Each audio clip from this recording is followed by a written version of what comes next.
Hello everyone and welcome to Michael's Retro Game Reviews, and this week I'm reviewing the Tech 2 USB control pad. Why did I get this? Well, a few weeks ago I went to Replay, spent most of the first day at Replay and the second day doing other things in Blackpool. Now I needed something that felt like the real thing, but at the same time I didn't want to spend a lot of money because if it got lost or left behind, I didn't want to risk, wasting a lot of money on it.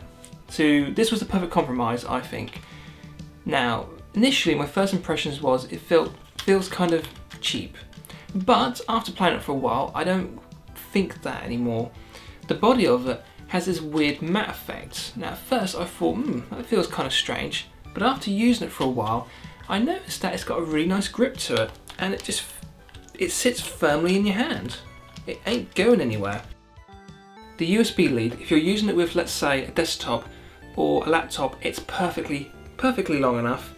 If you, let's say, had a media center computer linked to a HD TV and you're playing your retro game and fix on the couch, it wouldn't be long enough, but I imagine if you were going to be doing that, you'd have a much better controller than this.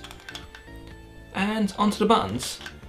Right, well, the shoulder buttons, I have no issue with them. They feel really nice and very responsive, and they've got a nice click to them.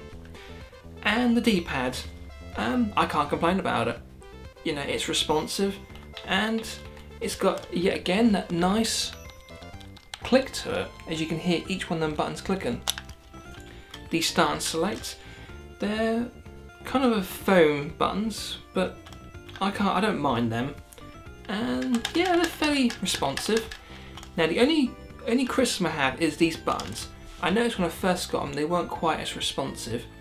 Now the first thing I did when I got this is I made sure it worked. I plugged this into the computer, went to the Windows Device Manager, and I noticed that these buttons didn't every single time when I pressed the button light up.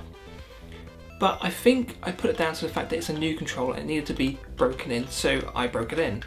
And these two controller buttons feel very different. They've got a concave effect, and after a couple of weeks of using this, I haven't got a single problem with them.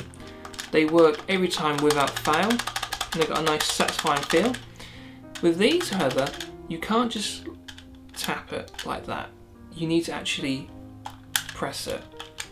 Now, if you were testing it, you would probably notice it playing up. But if you were playing a game and really into it, and you know what it's like, you tend to exert a little bit of force.